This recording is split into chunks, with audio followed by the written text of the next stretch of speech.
All right, we're here for a belated Hoopcast. We had some issues Tuesday, so we couldn't give you a preview of the Florida game against South Carolina. This feels a lot like football season when we would do these actually on the field and we would have noise in the background, as Trish knows very well. Florida does survive against South Carolina 84-81, and Kevin, for a while there, Florida looked like the team we saw earlier in the year when they were winning with offense and looking like they were going to take care of things, but it got dicey at the end. You know, yeah, it looked like about midway through the second half they're going to blow the doors off the thing. They're up by 17 points, and I think their inability really to protect the defensive glass, letting South Carolina get all those offensive rebounds, gave them a little bit of momentum, and then South Carolina started bombing a bunch of threes. You know, Banulis was obviously huge, a guy that played at Florida Air Academy in Melbourne from Lithuania, hit a bunch of big threes, and they kept coming and hanging around, and you can't afford to let teams like that hang around. And Florida was very fortunate tonight that they did make enough free throws at the end, and obviously Billy's call at the end turned out to be a little stroke of genius there. Yeah, it's Mike Holmes looked like Karl Malone, and Banulis looked like Larry Bird tonight, but Florida's defense tends to make people look very good.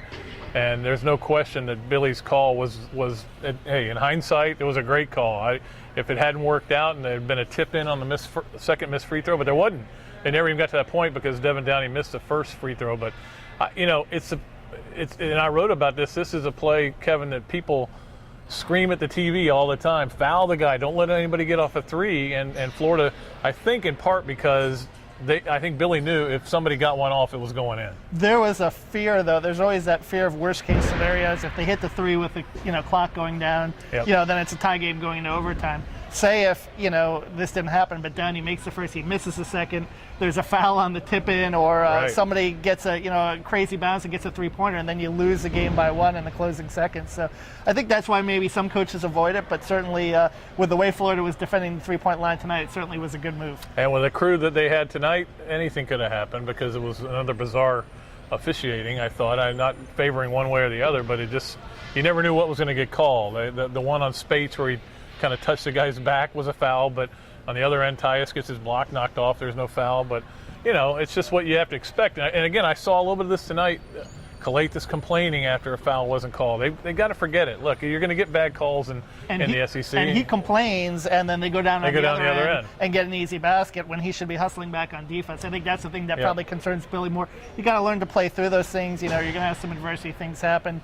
But the bottom line, I thought Dan Werner made a huge three-pointer to get him back up 78-72. He obviously shot the ball very well tonight. Adam Allen off the bench was very big, hitting those three three-pointers in the first half and getting him going. And, Billy talked a little bit in the post-game, news conference about, getting back to the fundamentals of shooting a little bit in practice, and it obviously helped today.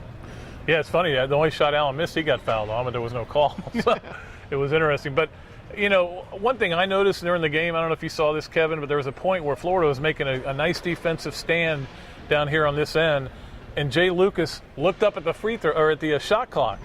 Downey rose up above him and hit a three. Those are the kind of freshman mistakes that Florida's still making, even this late in the season.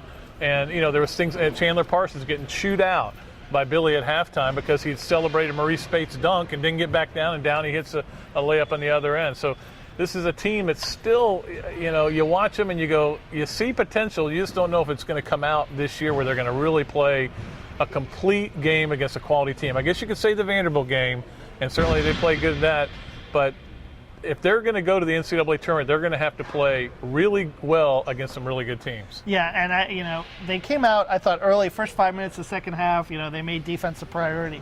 But I just looked it up. The last 14 minutes, they allowed 36 points the last 14 minutes. And if you do that against a lot of teams in the second half, you're not going to win many games. I mean, they just have to buckle down defensively, figure things out, and, they're going to have a week to do it. So, maybe this bye week comes at a good time for them. But certainly it doesn't get easier down the stretch with these last four, beginning, with Georgia on the road on Wednesday. Bye week didn't help them last time, and we'll see if it does this time. Maybe it will. But they go to Georgia, of course, on Wednesday, and then the murder's row, really, of Mississippi State, Tennessee, and Kentucky. And, what do you think right now? What is it going to take down the stretch to get them into the tournament? I think if you split those last four, and if you win a game in the SEC tournament, I think the magic number is still 23. That'd be 10 SEC wins if you count the tournament game. That would be 9 SEC wins, and then the 10th would be and I think that gets them in as an 8 or a 9 seed. But I think any combination of that, certainly, if you beat Mississippi State or Tennessee at home, that would be a huge win because that would help boost your RPI a little bit. But I think you look to splitting the last 4 and then taking your chances in the SEC tournament, where Florida has performed well, but obviously this isn't the same different group of group.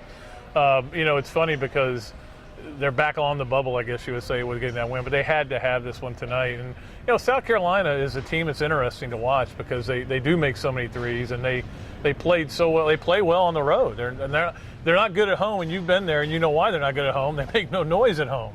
Well, or the fans are against them. Yeah, They're usually screaming for Dave Odom's head and stuff. And they did a nice thing here today with Odom before the game. I thought a real classy move by introducing him before the game. But I should have given him a rocking chair or something. I'm thinking they're going to play for this guy to make the NIT tournament. And wouldn't that be a perfect way for him to go out? Win a third straight NIT championship. Well, third, because they didn't win it last year. Yeah, they won the 2 in a row with Ronaldo Bachman. And to win a third. But I thought that they played very hard tonight. I thought Mike Holmes, the freshman coming off the bench, was huge for him and really had his way rebounding. And that was another concern that Spates and Dan Werner didn't really control the offensive glass very well until obviously the free throw at the end, the most important one they did get. But you're right. Spates, I didn't think played one of his better games tonight, and that's a game where he played well up in Columbia and a game where you expect him to play well because of their lack of size. But they are a little bigger with Holmes in there. Certainly a lot more physical, and he hurt him a lot.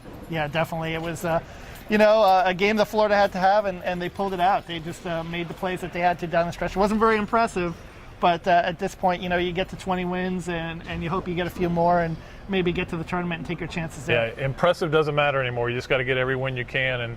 And you mentioned the 20 wins. Before Billy Donovan got to Florida, they had 5 20-win seasons. Now they have 10 in a row.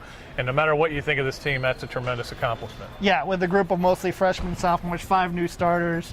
You lose, all the 5 starters and Chris Richard, SEC Sixth Man of the Year. 5 guys going to the NBA. I think Billy and the coaching staff deserve a lot of credit for just keeping these guys together. Well, we'll be back early next week with a preview of Florida's game at Georgia in Athens at the lovely Stegman Coliseum. What do you think of how many empty seats there? Tons, or maybe some Florida fans will go up. Yeah. You never know, but it is a weeknight. No TV also for that game, so it's a tape delay, sunshine tape delay. So if you want to see the game, you're going to have to go up there. Maybe we will. I know Kevin will be there. I don't know if I'll be there. Anyway, that'll do it for our Hoopcast. We'll be back early next week and give you another one. Until then, so long from the O'Connell Center.